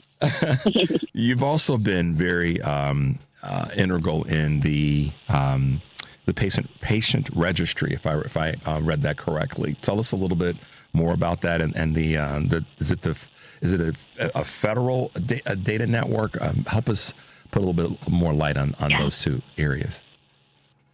And I'm fascinated by this topic. I'm sure that your listeners probably aren't as fascinated as I am. But yes, one of the things, so I won't geek out on you too much. But yeah, one of the issues is that, and this happens in so many disease states, there'll be a patient registry is so important. That's got patient-reported outcomes in it. It's got, bio data. It's got blood work. It's got everything. Electronic medical records are amazing now, and you can have all the data in the world at your fingertips. The problem is that much of this data is siloed. And it's at, the individual institutions, and it's not shared. And that's not helpful, and especially with the advent of AI. AI needs big data. It needs large data sets. And so for the past year and a half, we have been on a crusade, I would call it, to create a patient registry that will unify all that data. And there's two parts to it. And again, I won't geek out on you and tell you the two parts. But basically, we're going to be asking patients to give us their information and to upload it themselves, which is empowering, I think, in its own. So many people that are diagnosed with this disease feel disempowered, disenfranchised, because you might not meet another person with ovarian cancer in your town. I mean, it is a rare cancer. Despite most people know somebody with ovarian, right? But so we feel like giving people something to do. This is something you can do. You can help science. You can help yourself. You can help the future generation by giving us your data. And we're going to connect researchers around the world where they have kind of a storefront, essentially, where they can share what they have. So that way there's a lot of data issues, and institutions can't always share. But what you can do is put up a list of what you have. Then I'm making this very simple, but that's the other piece of it. So there'll be a registry for patients, and then there will be data that scientists can look at to see, oh, this person in Spain has, this data, and this person in the UK has this data, and then they can partner and collaborate, because that's really how we're going to cure this. Yeah, sharing information. I know right now a lot of people are a little bit concerned about sharing information with the federal government as it relates to, the infamous conversation around DOGE. But when it comes to healthcare in this space, with an organization like yours, I think it's definitely something that we have to be mindful of. And AI is kind of really revolutionizing some of the diagnosis. Is that correct? Yeah, absolutely. I mean, we've seen advances in so many other disease states already. I mean, breast cancer many cancers have, but sometimes it's about imaging and being able to look at imaging issues, imaging and see that millions of pieces of data, and AI can do that, whereas a human eye can't necessarily. So that's what we're trying to do. We're trying to aggregate as much ovarian cancer data as we can. We've been partnering with Microsoft for several years on our own, and they have an AI for Good lab, and they're just amazing.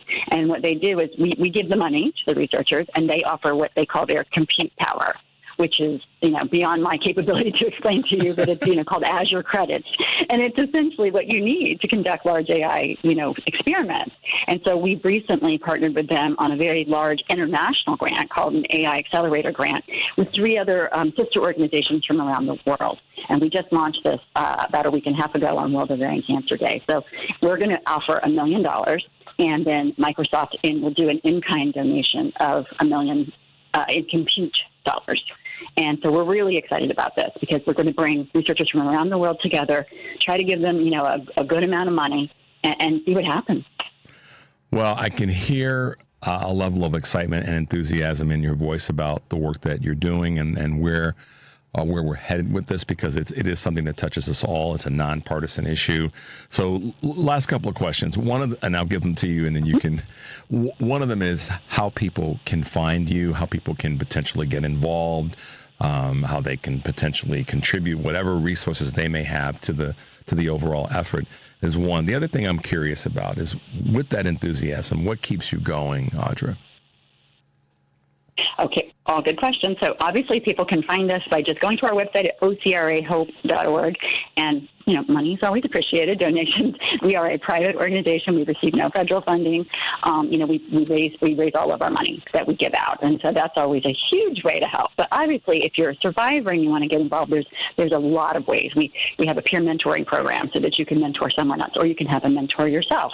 We have a program called Survivors Teaching Students, where we train survivors to go into medical schools and talk to medical schools about a disease that they may never even see. Because again, in being a rare cancer, not every doctor is going to see this case, and we want them to recognize, it immediately when someone talks about it. So those are a couple of ways. You can go and check out our genetic testing if you're concerned, and there's a lot of information on our site as well. But what keeps us going is really just we've seen so much progress in the last several years, and we can't lose that. We can't lose that momentum. And despite all that progress, it's still a 51% survival rate, 5 years out if you've been diagnosed with ovarian cancer, and that's just not okay. And so that's what keeps us going, is that we need to impact that. We need to change that, and it's going to take big change. So we're ready. We're gearing up. Absolutely. Well, I want to have you back to talk about this again and talk about the work that you're doing and to be a resource for you to continue to promote this message to anyone and everyone that can hear it. So we'll say that to you now with the hopes that you'll come back in the future and we talk more about the work that you're doing at the Ovarian Cancer Research Alliance. President and CEO Audra Moran, thank you so much for being with us this morning. Have a fantastic day and keep up the very, very great work that you're doing. Oh, thank you so much. Appreciate you. Have a great day. We'll talk soon. Bye now. Yes. Take care. Bye-bye. Yeah, guys, I mean that not gender-based, but us folks, progressives and non-progressives. This is this is a concern and a condition that needs our support. But the biggest support tool that we can provide, based on what Audra said, is just having those conversations, talking with family members and the like. Let's take a quick break, guys. The number is 773-763-9278. That's our Credo mobile and text line. We'll be right back. Putting off that much-needed dental work, that back molar that zings whenever you drink something cold, or that old loose crown that migrates up and down like a yo-yo every time you eat. This is Dr. Anna Pellick from Total Dentistry and Palatine, and procrastination keeps me very busy. A simple filling becomes a root canal, or that chipped tooth breaks again and now it becomes a bridge or an implant. Time is the enemy, and dental problems don't get better on their own. So if you procrastinate because of anxiety, we have solutions. If you procrastinate because of cost, we work with insurance plans and have easy payment options. And if you procrastinate because you're too busy, we have early 6 a.m. appointments, late evening, and Saturday appointments, and even one-day treatment. So now that I've eliminated most excuses for not seeing us, stop procrastinating and join the many who tell us, why did I ever wait so long? So give us a call at 847-358-2477 or visit us at totaldentistry.org. Total Dentistry, a general dental practice like no other. Chicagoland, are you ready to head up to the northwest suburbs on Sunday, June 1st? It's the 7th annual family-friendly Buffalo Grove Pride Parade. It all begins at 11 a.m. featuring 100 businesses, organizations, dance teams, musicians, bands, schools, and much more. The parade is geared for the LGBTQ community members and allies of all ages. This year's theme, Pride is Natural, highlights the normalcy of being an LGBTQ family in this time of great distress in our nation. And this year's Grand Marshals, well, it's us. Yes, WCPT 820's own me, Scott Duff. And me, Ellen Miller. We're the hosts About Chicago. The Buffalo Grove Pride Parade will feature a special tribute to Balloons by Tommy's late great owner with an incredible display of rainbow balloons. The Buffalo Grove Pride Parade, the family-friendly Pride Parade filled with magical giveaways for all, is Sunday, June 1st at 11 a.m. Information and map can be found at pinterprideproject.com. See you there. You're listening to WCPT 820. Here's the latest Chicago weather update. From the Weatherology Weather Center, I'm meteorologist Jennifer Wojcicki. Mostly cloudy skies here for today with a high in the upper 50s. Winds out of the northeast around 10 to 15 miles per hour, gusting as high as 20. And then for tonight, a chance for showers and thunderstorms, cloudy, a low near 48. By Tuesday, a chance for showers and storms, cloudy, high 59 degrees. Wednesday, another chance for showers and thunderstorms, cloudy, high around 56. That's your latest Chicago weather update. Currently, it's 46. WCPT 820, Chicago's progressive talk, where facts matter. Welcome back to Choose Views with Richard Chew on WCPT 820, Chicago's progressive talk. Hey, progressive, welcome back to Choose Views, 773-763-9278. An important conversation that we had with Audra Moran, who is the president and the president and CEO of the Ovarian Cancer Research Alliance. And they're doing great work. They are an organization that forces us to talk about something that we don't want to talk about. And I know that with our next guest, we're going to have a conversation in that space. So let's welcome to the show political strategist and becoming a new road dog, Mike Nellis. Good morning, Mike. Welcome to the show. Morning. How you doing? I'm doing great. Hey, I saw some really interesting comments that you made this past week about a couple things that took place, but and we'll get to that in a moment. But I kind of wanted to kick off on what I talked about earlier in the show, and that's where we are currently with this most recent bit of information and knowledge around former President Joe Biden. And I like what you had to say, similar to what I'm saying about our conversation needs to be a little bit different in this space. And you, in your article on Substack, posted, "Let Joe Biden rest." And I couldn't agree more than that. Let's chat about this new revelation, and let's talk about why that's where we need to course ourselves at this current time. Sure. The entire conversation around Joe Biden has been frustrating me for really since the debate. And, obviously, first thing, let's just say this is, it's a very serious advanced form of cancer. I think I saw somewhere it's like 25-30% chance to pull through. And obviously, he's at an advanced stage. So, I'm praying for him. I'm praying for his family. I got really hot under the collar yesterday. You too. Because I thought, I just saw so many people in the pro-Biden camp and people in the anti-Biden camp who were just trying to dunk on each other over cancer diagnosis, and I can't put up with garbage like that, because he's a human being, and even if you like him, even if you hate him, he spent his entire life dedicated to making this country better, and he could have done literally anything else with his life, and he deserves a modicum of respect for that. And I mean, you know this, you've had me on your show. I'm one of the first people to tell you, there's a necessary conversation that has to happen about what the Democratic Party did wrong in 24 and how we're different going forward to get back. Right. But Joe Biden getting cancer is not a moment to dunk on our political opponents. I don't care what side you're on. So I find it really gross, and all I want is for him to have a chance to rest and spend whatever time he has left with his family. That's all that I want for him. Me too. And one of the reasons that I took that right out of the gate this morning is to say, listen, we as progressive liberal Democrats, however we label ourselves and whatever we label ourselves, the one thing that we can't do is go down the rabbit hole. If you're going to go down a rabbit hole this morning or during this time, with this announcement, go down the rabbit hole of positivity and sending good vibes out to President Biden, to Joe Biden, Dr. Joe Biden, and to the family, because they deserve it. And that is the rabbit hole you go down. Don't go down the other one where all this crazy garbage is being thrown out. And by people who that's not a question of should know better, they know better. They're doing it for clicks. They're doing it for recognition. They're doing it to stroke their own ego, and some of the things that are out there. That's my assessment. So to the title of your article, so well titled, "Let Joe Biden Rest." And if you're going to send something out, send out something that's positive and encouraging, because that garbage will come back on you, I believe, if you don't. If you believe in what's the word? Karma. Right. So, that's exactly where we need to be. And I knew that you and I would be in the same in the same camp, on this conversation. Yeah, well, it's a decency thing, my friend. Like you want to be a decent person. I mean, I said humanity. If Donald Trump got diagnosed with cancer tomorrow, I'd say the same. That's what same damn thing, right? I mean, like, look, I said a prayer when Donald Trump was shot. I did. And because I don't want anything bad to happen to him, as much as I don't like him and I see the damage that he does, I don't want that. But there's something you said a moment ago. You said, like, Joe Biden deserves.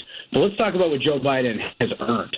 Because that's the way I view it. Like, there's a modicum of respect that is just earned by being willing to serve, willing to be the president of the United States, willing to be the vice president to Barack Obama. Like, he's had so many moments where he could have hung up his hat and moved on. By the way, not to mention, just days after he was elected to the United States Senate, like his wife and he lost 2 kids, I think, in the car crash, right? Or at least one. And he's just gone through so much. What happened with Bo, what's going on with Hunter. Like, we don't need to, when there's an open wound, you don't need to stick your finger in it. Not at all. Right? You just don't. And I don't want a Democratic Party. I don't want a Republican Party that's like this either, but they are. I don't want a Democratic Party that becomes coarse in the way that the Republican Party has become coarse, and we get so far away from solving any problems that actually improve people's lives. And that's what I don't want. We got to get tougher, yeah, absolutely. Without a doubt. But not at the end of our values. Not at the, and that's I think that's the threading of the needle that not only should, but actually can happen. Mayor Johnson said this a couple weeks ago at our anniversary, that it's our opportunity and responsibility to take back and reclaim humanity. So we can do that and be tough as nails and have policy that works for all of our age groups and incorporates all of the people in our community, and not just the blue community, but the entire country. That's the part that has to happen, and the threading of the needle starts with us reclaiming what you said, the decency and the humanity. And Joe Biden has earned it globally. He's earned it. And so, I didn't pay attention to a lot of the news late yesterday because I wanted to kind of just put my own thoughts together in this space. But kudos to you. For that, because that's the voice. That's what my voice is saying, and will continue to say. He's earned this. Let the man rest. And if you're going to do anything, send good vibes out to the universe. Don't send out any of the garbage and go down that rabbit hole. So, Mike Nellis, man. Look, we're all. Oh, go ahead. Go ahead. You go. No, I was gonna say, look, we're all human beings, and we all. I always ask the question when I sat in your chair, I asked everybody who I interviewed, like, what radicalized you? And the question of what radicalized you really means, like, why did you get into this? Like, why do you care? Because a lot of people don't care. They're too busy trying to live their own lives. And there's nothing wrong with that. But, like, we got into this for a particular reason. Like, mine was protesting the Iraq war and watching the Republicans try to cut Social Security and Medicare under the Bush administration. And, like, those two things radicalized me. I don't want to lose the reason I got into this, which was to help people. I just don't. And I think way too many people are, given the coarseness of our politics in the last decade. Well, and then the reason that's so important, and to your point about why we have these voices and why we're using them, is that I want to be someone that's a resource for people who are out there in a disparate, siloed life. I know from my travels all over this country, I'm one of few people. Let me ask you this question, Mike. How many people do you know, that you personally know, that have visited and spent time in all 50 of the states of the United States? Probably just one. It's my wife, believe it or not. Well, I'm number 2 because I'm one of the other people. Right. The reason I say that in terms of what you just said about, why we do this and why we're taking such importance of this, is that I've gone to different parts of the country where I've seen people who are in communities that don't look like me, but I don't really care, because I recognize that those people want the same thing that people that are in other communities want, and that's the ability to live their lives in a great, wholesome, wonderful way and go forward. Now, I'm not painting a broad brush over this. There's some folks out there who are out of their damn minds and acting crazy. So that part is also part of the awareness. But I also know that people want to be. They don't want to be in a scenario where they're not included in how we move forward, and they want to be made to feel like or be included in this conversation. So for me, it's important to let people know, and that's why I love what Mayor Johnson said about reclaiming our humanity. That a lot of the success that we have going forward is going to start with that. and blending into that the policy decisions that have to be made with the right people in the right places to get those things done. I got to ask you a question about something that you spoke about this past week about Brian Kemp not running down in Georgia. Mm-hmm. Did that surprise you? Where did you go in that conversation? What are your thoughts about that? Yeah, I was not surprised that Brian Kemp didn't want to run, but I jumped immediately into like what that meant, because it's kind of hard for a sitting governor and somebody who's as ambitious, and he's younger than I think the average politician, but he's not a young man.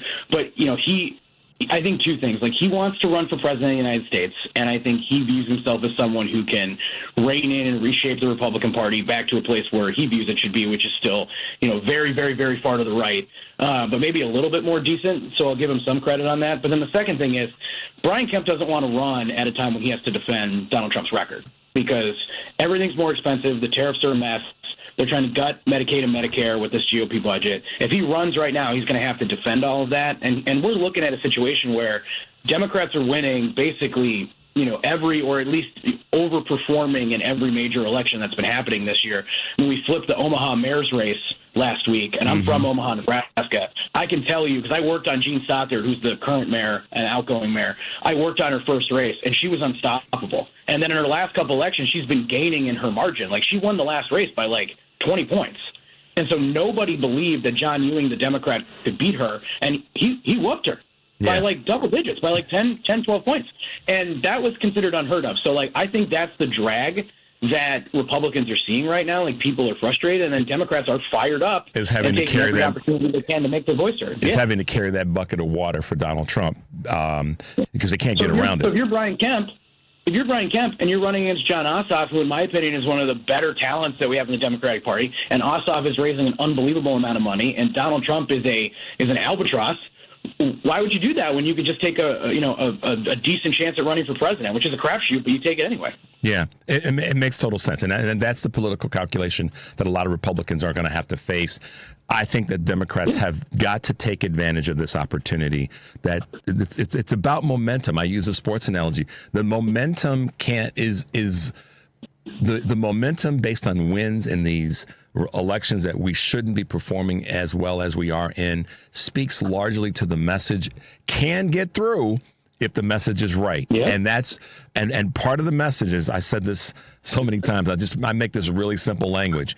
It cannot just be that Republicans are stinky. It has to be Republicans are stinky, and here's what we're going to do, why we're going to do it, and how it's going to impact your life, your pocketbook, your well-being. It can't just be Republicans are stinky anymore, because that hasn't worked. It's not going to work going forward. It has got to be the other side of that message. And I think that that's what a lot of the folks are doing that are winning these elections, that predicting why I shouldn't have won. Have you seen this mail piece that John Ewing put out, the Democrat who won the mayor's race? So Jean Stothert, the Republican, went big on anti-trans issues and painting John Ewing in the same way that Donald Trump tried to do to Kamala Harris in the last election. And he put out a mail piece and other ads that was basically like, Jean Stothert's focused on potties, I'm focused on fixing potholes. And that's the perfect frame. It's like, frame them as weird for wanting to focus on cultural issues, for not doing anything to improve your life, and pivot right back to what you're going to do. In Omaha, the roads are an absolute mess. I know. I travel there to visit my folks all the time. And, honestly, it resonated with me. I almost kicked their money when I saw it a couple of days before the election. But that's what it is. People, the best version of our politics is our elected officials getting stuff done that improves your daily lives. It's your alderman helping to put a stop sign down the street because you're worried about the traffic and your kids crossing the street. That's what government should be. And we've gotten so far away from that on both sides, I think. But, that's a great way to hit Republicans. It's flip it right back on them and make sure we remind them how weird they are. Yeah, and the thing that we can't allow to happen messaging-wise is we can't allow this conversation to be too much about both sides do it. We have to draw a line and say, this is why we're different. There may be a consensus on this topic, but here's why we approach it the way that we do. I'm dead set on this because I've seen it work, which probably proves that it's right. This is why we're different. This is what we're going to do differently, and here's how it's going to impact you in a different way. And I like the piece that you're talking about because it's a simple message. It's not complicated, and don't waste money in areas where there's not some maybe already fertile ground when it comes to how they want to spend money going forward.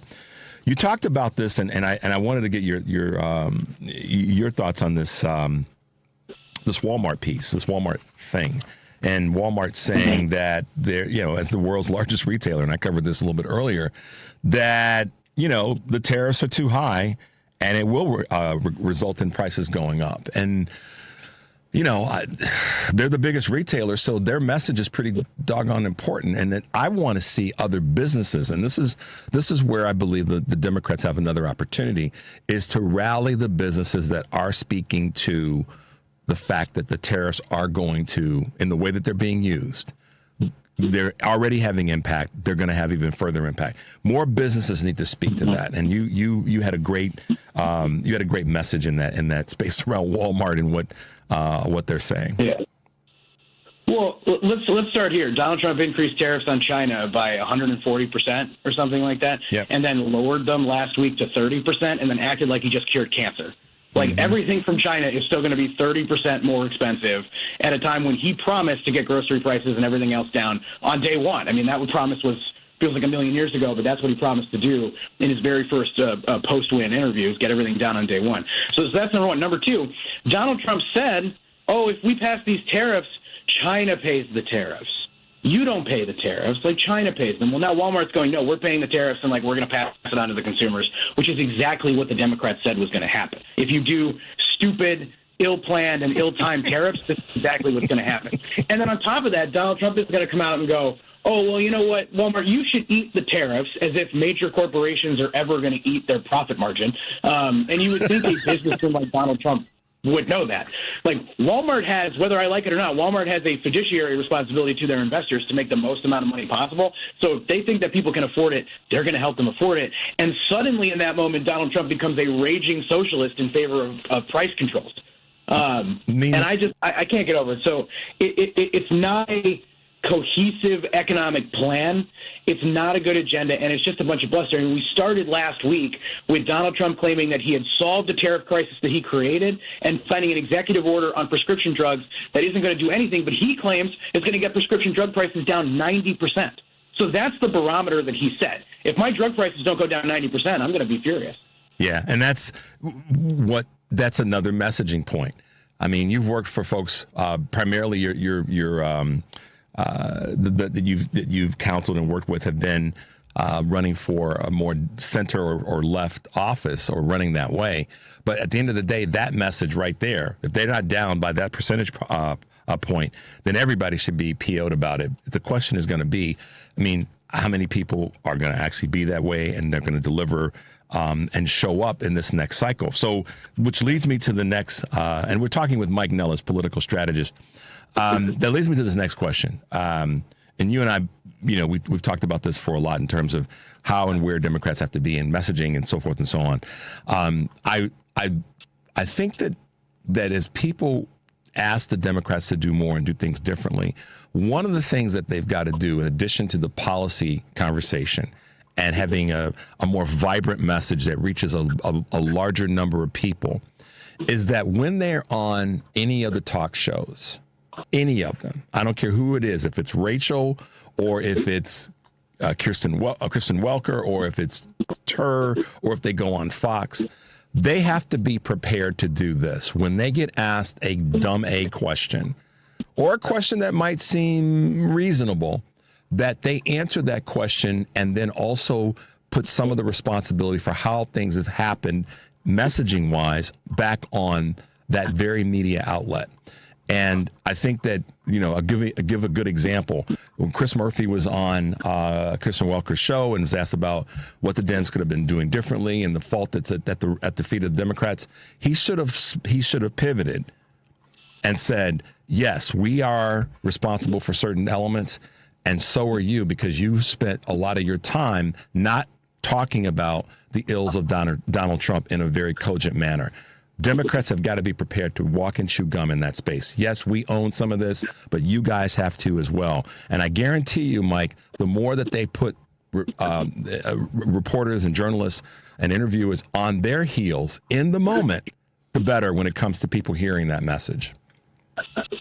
Well, look, what Republicans do is it's called working the ref, right? Like it's like a football coach breathing down the neck of the sideline judge. And they're just screaming and they're hoping that they can get a better series of rules or calls for themselves. And like Republicans play that game, and then Democrats are super nice and we're super grateful for the airtime. So like I agree with that critique, maybe to a certain point, but I think it's more important that when Democrats get airtime, whether it be on traditional cable news, on the radio, when they're doing a YouTube show or a podcast or something like that, that they just have a very simple, cohesive message. Because the divide in our politics right now is between Donald Trump shouting about fixing the border and, drugs going down 90%, which is ridiculous, and stuff that he isn't delivering. And then the reverse side of that is the Democratic Party going, well, if we pass the blah, blah, blah act that I co-authored, then in 6 months you can file 72 Form B with the IRS and get a $40 tax rebate. Right. And so it's like we're so far away from being able to just have simple stuff. And I would borrow a page from Bernie Sanders, right? Like, let's focus on, if we can't say what we're going to do in like 7 words or less, we shouldn't be talking about it. Doesn't mean that the plan behind it isn't complicated, because government is complicated and we don't have to dumb stuff down in order to make a difference in people's lives. But folks have short attention spans because they're being inundated. And I tell my clients all the time, the median voter that you need to reach is likely to be like a single parent working a couple of jobs, and they're lucky if they can watch Monday Night Football, let alone check their Twitter account or watch you on cable news. So the way that they experience you is in a 7-second soundbite, and you need to be able to go, hi, I'm so-and-so running for office, and I'm going to lower your taxes. Yeah. And I'm going to fix the roads, like Gretchen Whitmer talks about all the time in Michigan. I think that the way that that has to be approached is this. Just because I don't think they should leave the topic alone. They should work. Our messaging has to be worked on to make it shorter. You and I both can get caught up in talking about it because we're passionate about these things. But I think that whatever the topic is, sit and pick the top 10 and go, okay, how do we make this a 6-second message, and just go right down the line and make that be the ongoing regular conversation. Because all these items are important, or some are more than others. But I think that's the thing that you and I have the opportunity to do as messengers, is to get that into the lexicon of our leaders. Mike, I got a question to ask. Go ahead. Wait, before you ask the next question, can I add something to this too? Yeah. Because an important part of your point of the media critique is that Democrats, especially in this last election, I think broadly in my life in the post-Bush era, have been seen as the establishment, right? And so in this last election, we defended the entirety of the way that society is working, from a governmental standpoint, from a media standpoint, from a political standpoint. And a lot of people are seeing a system that didn't work. So you want Democrats to go on to talk about how the media is failing us, which I think is fine and makes sense. But what we need to make sure that happens even when we take power again is that we are not taking power and then rebuilding a system of government and a system of society that Donald Trump is breaking, but that we're building something new, because it isn't working for the vast majority of people, whether it be cultural institutions, media institutions, Hollywood, politics, Democratic Party, Republican Party. It isn't working for people. So we have to be really careful about that, because Trump thrives as what I would call a perceived outsider. I mean, he controls and dominates the largest political party in the country right now, which is the Republican Party. And he acts like an outsider, though, and claims he's breaking a system. And he is, but he's doing it to put money in his pocket. When we come back into power, we need to make sure that we have a clear critique of the system, and then we use it to improve people's lives. Yeah, because the opportunity is there. He's given it to us. Without a doubt. And that's, you made that point earlier, as did I. Breaking it is fine if you have a plan to fix it. If you don't have a plan to fix it, right, then you got to change it. You have to shave it off, but you don't break it. That's irresponsible, and the country doesn't need to see that, and doesn't have the temperament for further breaking. We have to repair. We have to take the bad, get rid of that, fix that which is good, and make it stronger. And with that, take the message to Americans that say, see, we told you this is what we would do in fixing things. But I got to ask you this question. I wanted to know if when you got home, like last Thursday or Friday before the weekend showed up, did you have like even a propeller plane in your front yard or on your street? Did you have a $400 million plane that a government dropped off from Mike Nellis? No, but the Qatari government and I aren't close. So yeah, wow, I mean, that to me was one of the most recent epitomes of how awful. But to your point, and so many others, he's been on this. This is what I'm going to do for you, America. But in fact, I'm lining my pockets. I've got extra pockets that I'm just throwing stuff in, and how obvious is that? And there's a lot of people just aren't taking the time to slow down and go, that's wrong. Some Republicans did step up, but that's their job. They don't get a medal for stepping up and saying what they need to say. No, they don't. And it actually tells you something about the political terrain for what is essentially a $400 million bribe from a foreign government to Donald Trump. Because if Ted Cruz comes out and says you've done something wrong, you've done something wrong. Because Cruz has put up with every single thing that Donald Trump has put up with, calling his wife ugly, talking about his father. Dad killed JFK. Yeah. Right, yeah. So it's like, but the $400 million plane, that's where you draw the line, apparently. So you got to love that. Yeah. But it's like Donald Trump is the most corrupt president in American history. I believe that to my core, and there's certain things that he does that are very hard to explain. Like when I talk to voters and when I try to put campaign plans together, it's hard to explain to them that Donald Trump is selling a $100,000 gold watch. That's the ugliest thing I've ever seen. It's hard for me to explain what a meme coin is and why Donald Trump is profiting millions of dollars off of a meme coin. But it's really easy for me to go, Donald Trump's getting a $400 million plane from the Qatari government, and he plans on keeping it after he's out of office. Very simple. And so that's how stupid he thinks the American people are. Yep. That's how much contempt he has for them, that he thought he could get away with this without even the Republican Party breaking. And the Republican Party is breaking. I think that this is breaking through in a way that has any Republican on the ballot in 2026 terrified of what it means. And it goes back to what we said earlier about why some of these elections are not some, all of them are elections. The Dems just have to play it right. Mike, thanks for being with us this morning. Happy Monday to you. And Labor Day, listen to me, Memorial Day is right around the corner. Make it a great week. Stay safe, and we'll talk soon. Thanks for having me. Appreciate you. All right, Mike. Be well. Bye now. Mike Nellis, guys, political strategist and guy that's got an opinion about a little bit of everything. But Mike is definitely well-versed in so many areas when it comes to political strategy and helping Democrats do the right thing going forward and getting reelected and back in power. So just to keep that conversation going. We've come to the end of the show. I'm so glad we had this time together. I'm not going to get in trouble with Carol Burnett and all those folks, but great show from the past. Covered a lot today. Thanks to Mike for being with us this morning. Thank you also to Audra Moran, the CEO of the Ovarian Cancer Research Alliance. Check out the work that they're doing there and make it a point to try to get involved in what they're doing in this very critical area. All right, guys, music playing. Devin says, shut up. That's his way of saying it to me. What can I tell you? Take a deep breath. Make your life count. We'll see you tomorrow.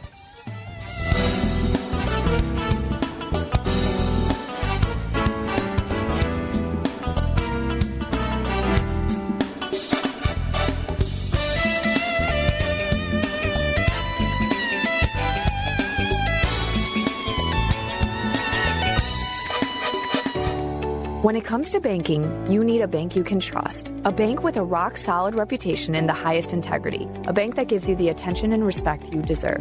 ABOC first opened its doors in downtown Chicago in 1922, and we've made our name on deep expertise, best-in-class service, and a strong commitment to our customers. We know the Chicago business market inside and out and can help you craft the perfect banking solution, no matter what type of business you're in. And if you're looking for a banking partner for your labor union, we can bring the type of expertise that only comes from a bank that was founded by labor unions and still has union employees and shareholders to this day. Whether you need a deposit account, loan, trust services, or investment management, ABOC has you covered. Let's work together to manage your finances today while planning for a better tomorrow. ABOC, a bank built on a strong foundation.